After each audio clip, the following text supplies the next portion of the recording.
To all the right-wing gatekeepers that are pushing everybody out of the party, pushing everybody out of the conservative movement, doing so very publicly, very vocally, not even subtly, directly. I'm just curious. Now that you're complaining that they're supporting Democrats, I'm just curious. What did you expect them to do? It's an honest question. What did you think was going to happen when you pushed them out? Did you think they would just disappear? Did you think they would still support you? Did you think they would still support Republicans? What did you expect? What did you anticipate that move was going to do? And see,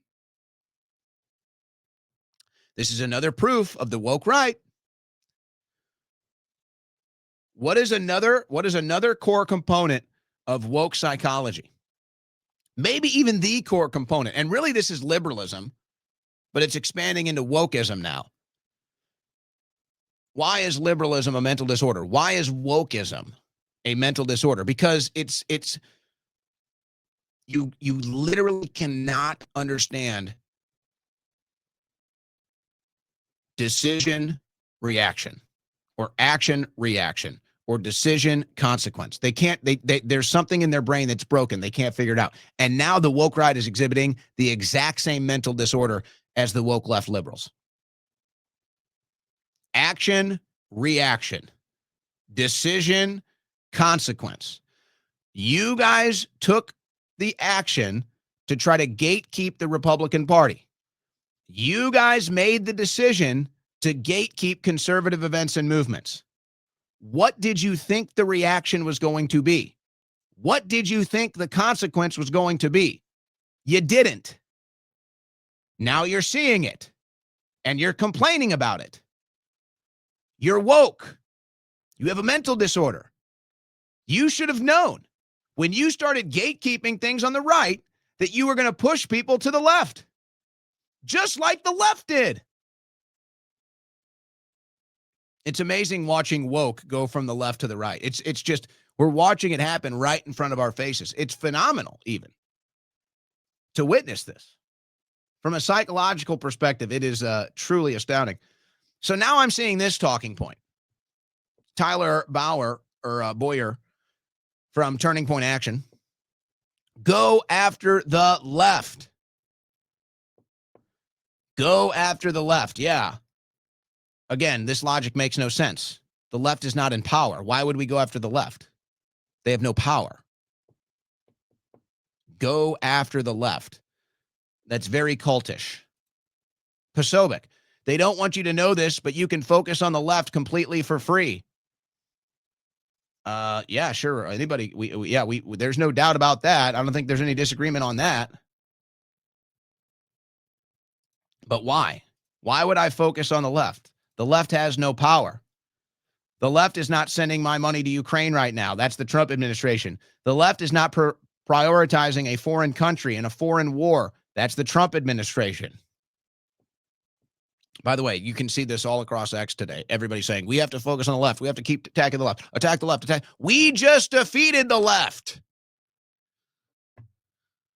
What has happened, man? What happened, guys? What are we doing? We just beat the left. Why would I sit here and talk about the left? They have no power. We beat them. We have the House. We have the Senate. We have the White House. We have the mandate. Just go after the left. If you tell me to only go after the left, you sound like a cult leader. If you tell me to only go after the left, you sound like controlled opposition. Only go after the left? What if the right is attacking free speech? What if the right is attacking the Second Amendment? What if the right is continuing the foreign aid? What if the right is continuing all the wars with the neocons? Only go after the left. What kind of a logical conclusion is that? That's like waving the flag, waving the white flag. All right, we give up. We can't do anything with the right. We're always going to lose to the swamp with the right. So just go after the left. It's more fun. Just go after the left. That's what the big donors want. They want the left-right paradigm to continue. They don't want you to look up and speak truth to power and actually force major reform. Just go after the left. They have no power. What am I going after on the left? Tell you what, You want somebody to focus on the left? Why are you talking to us? You should be talking to Pam Bondi. You should be talking to Kash Patel. You should be talking to Donald Trump. Don't tell us to focus on the left. We're free Americans. We can do whatever the hell we want. Don't tell us we're only allowed to go after the left. No, you know who should be focusing on the left and impeaching all the corrupt judges and investigating all the members of the Biden crime family and the Clinton crime family and the Biden administration and all the crimes they committed and the leftist terror groups? You know, if you're going to tell anybody to focus on the left, you should be telling that to Pam Bondi, to Kash Patel, and to Donald Trump. That's who you should be telling to focus on the left. But I guess you're not allowed to do that, because that would involve something a little uncomfortable, wouldn't it? Like saying something maybe more direct. Hi, guys. Do you think you could stop prioritizing Israel and actually go after the deep state and the terrorist left? No, that's a little too uncomfortable. So instead, we're just going to direct it at the Americans that really have no power in these decisions. We're just going to direct it at them and try to control the conversation on the right instead. Okay, gotcha. Not here. Now, I've been telling you about this for almost a year, but I did find this video I shot back in March, and I have a feeling something's about to break on this. So I shot this back in March. There's a massive change in political media and commentary. People are starting to see the patterns. Few can honestly say why. I can. Here it is. So I get into the digital influence campaign stuff and how X is basically being turned into commercialism in politics, and it's all pay for play on X. And it's really, really, really, it's more prevalent than you can even imagine. Or maybe now it's easier to imagine. But back then it was tough to even comprehend. So that's me breaking it down back in March. Did so again. Remember what I told you, digital influence campaigns, everyone's seeing it now. Think the what, not the who. Pretty sure this was 2025. Yeah, so this is all March 2025. All right. So, okay, so there's that. Now,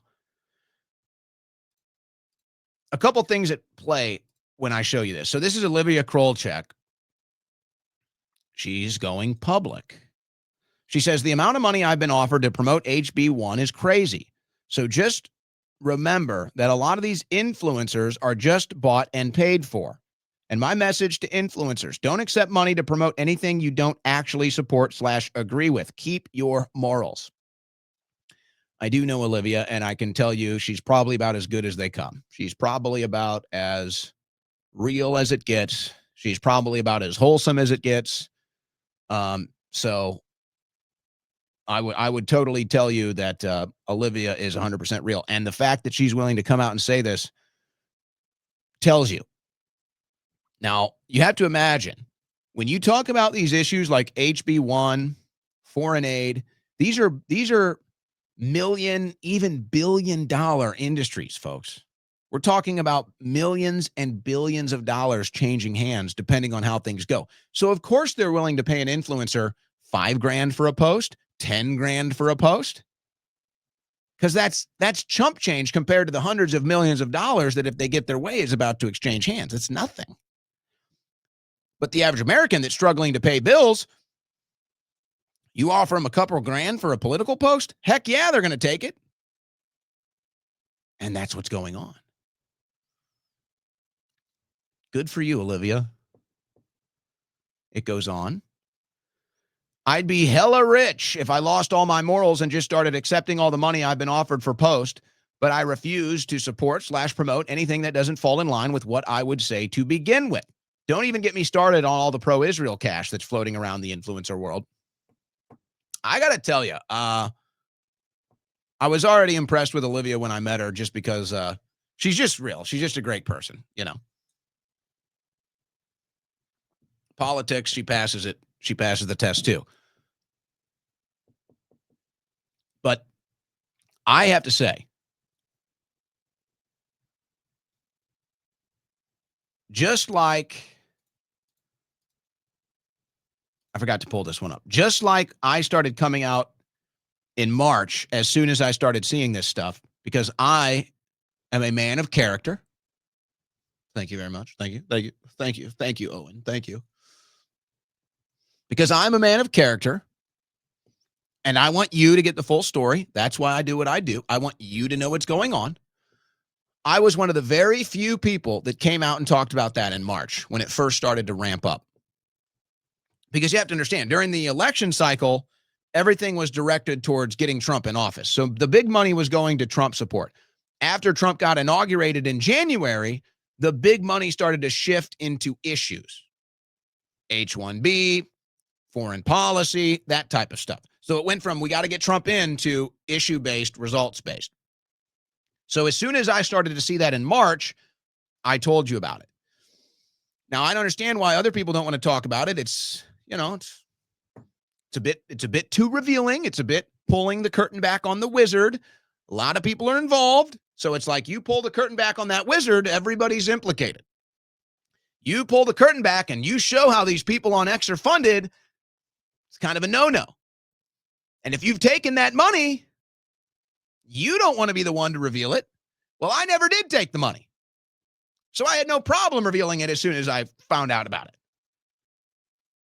And I would say it's probably safe to bet Olivia didn't take the money either.